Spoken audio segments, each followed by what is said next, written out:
Welcome back to Horrors Worldwide. Today I'm going to explain an American psychological horror film called Split, released in 2016. Spoilers ahead! Watch out and stay safe.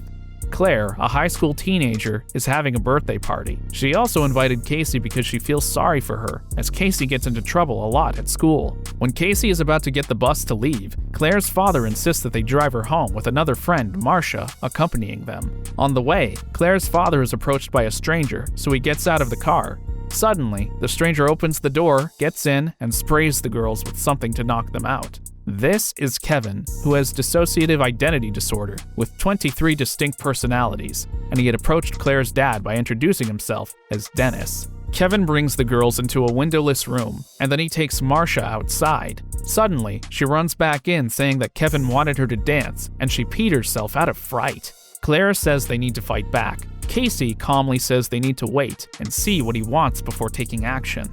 There is a flashback showing 5-year-old Casey going hunting with her dad and her uncle being taught how to hunt the prey. Dr. Karen Fletcher, a therapist, is watching a news report on the 3 missing girls when she receives an email from someone called Barry, saying that he needs to meet her urgently. Barry is one of Kevin's personalities, and it is with Barry that Dr. Karen most often meets. Back in the room, the girls are still looking for a way out. Peering through a crack in the door, they see a woman and call out to her for help.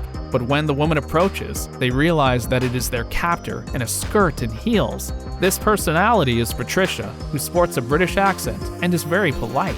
Patricia tells them that their captor will not touch them. Then, we see Karen in an online conference call in which she is discussing her different patients with DID, including Kevin. She explains that in a person with DID, some personalities have special abilities, which other personalities don't have, and that these people can control their body chemistry with their thoughts. The 3 girls now meet the personality Hedwig, who is a 9-year-old boy. Hedwig tells them that Patricia and Dennis are angry at him, and Casey tries to manipulate him into letting them escape, but he leaves. Claire finds a hollow spot in the plaster of the roof and starts breaking it off to escape. Casey and Marcia hold the door closed against Hedwig, who is trying to come back in.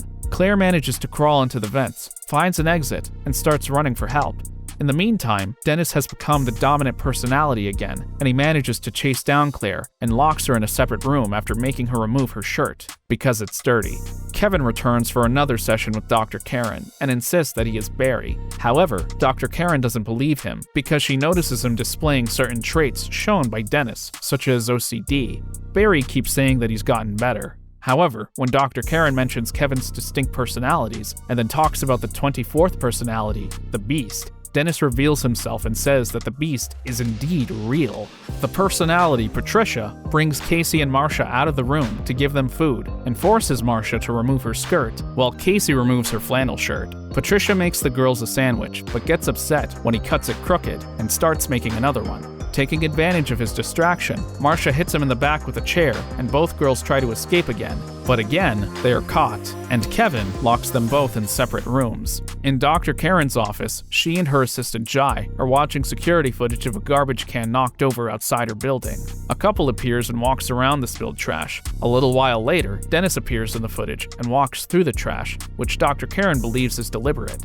Back at his house, Kevin comes back with his personality Hedwig in control and goes to talk playfully to Casey. He kisses her and she lets him, though it is awkward. Hedwig talks about his music collection and how he likes to dance to Kanye West, so Casey asks him to show her the music room. When they get there, she comments on a drawing of a closed window on top of a drawing of a closed window. Hedwig realizes that she's trying to escape and starts becoming agitated. Casey gets frightened and tries to placate him, but when he pulls out a walkie-talkie, she grabs it from him and tries to communicate through it while fighting him off. Eventually, Hedwig manages to subdue her and takes the walkie-talkie back. At this point, we see another flashback of little Casey on a hunting trip with her dad and uncle. Her uncle tells her they'll play a game in which he strips down to his underwear and tells her to do the same. Later, when he comes out from behind a rock, he sees her holding a rifle and pointing at him, though he manages to take it before she pulls the trigger. Claire and Marcia have another unsuccessful attempt at escape when they try to unlock Marcia's door with a wire, but it doesn't work. Dr. Karen comes to Kevin's house to talk to him, and they discuss the identity known as the Beast, as well as the major identities that control Kevin, which are Barry, Dennis, Patricia, and Hedwig. He refers to them as the Horde. At this point, Dr. Karen becomes really frightened and gets up to leave.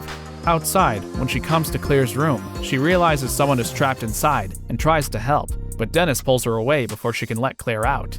Elsewhere in the building, Casey finds a laptop containing videos of all of Kevin's personalities. There is one called Orwell, who discusses philosophy, and another one called Jade, who is diabetic. In the meantime, Dennis goes to an abandoned train car and starts transforming into the Beast, who is much taller and stronger than the other personalities. He goes back to the house and finds Dr. Karen writing something on a piece of paper. He crawls onto the wall and attacks her. She attempts to defend herself with a knife, but he grabs her and squeezes her until her spine breaks and she dies. Casey gets out of her room and tries to find the other girls. She finds Marcia, but she is dead with her stomach ripped open. Next, she finds Claire, but Claire suddenly gets dragged away as the Beast attacks her. Casey then finds the piece of paper which Dr. Karen wrote on. The paper carries instructions that she should say Kevin's full name, Kevin Wendell Crumb. The Beast finds Casey, but she shouts Kevin's full name, making him revert back to normal. At this point, there is a flashback in which we see young Kevin and his mother yelling at him, using his full name and telling him he made a mess. Back in the present day, Kevin has no memory of what he's done. Casey tells him that he killed Claire, Marcia, and Dr. Karen. Kevin tells her there is a gun in one of the cabinets, and that she should use it to kill him. Casey runs as the Beast begins to take control again. She locates some shells and loads them into the gun, but the Beast crawls up onto the ceiling and starts taking out the lights so that Casey has no light with which to shoot him. He attacks Casey, ripping her shirt and biting her leg, but she manages to get away and locks herself in a cage. The Beast starts to bend the bars of the cage, but stops when he notices multiple scars on her body. We see another flashback in which little Casey is at her father's funeral, with her uncle telling her that Casey will live with him now. Back in the present day, the Beast tells Casey that she is pure and leaves her alone. After some time, a man comes downstairs and carries Casey upstairs to safety. She looks around and sees many animals in cages. Soon, medics arrive to take care of her. We see a shot of Kevin. He has isolated himself somewhere and the Horde is controlling him. Patricia says that the Beast will keep them safe for now. The end scene shows a diner where people are watching the news. The anchor woman talks about Kevin and says that the Beast displays characteristics of all the animals in Kevin's animal enclosure. One of the patrons says that this case is similar to a case from 15 years earlier with a man in a wheelchair. She tries to remember the name, and someone next to her says that the name was Mr. Glass.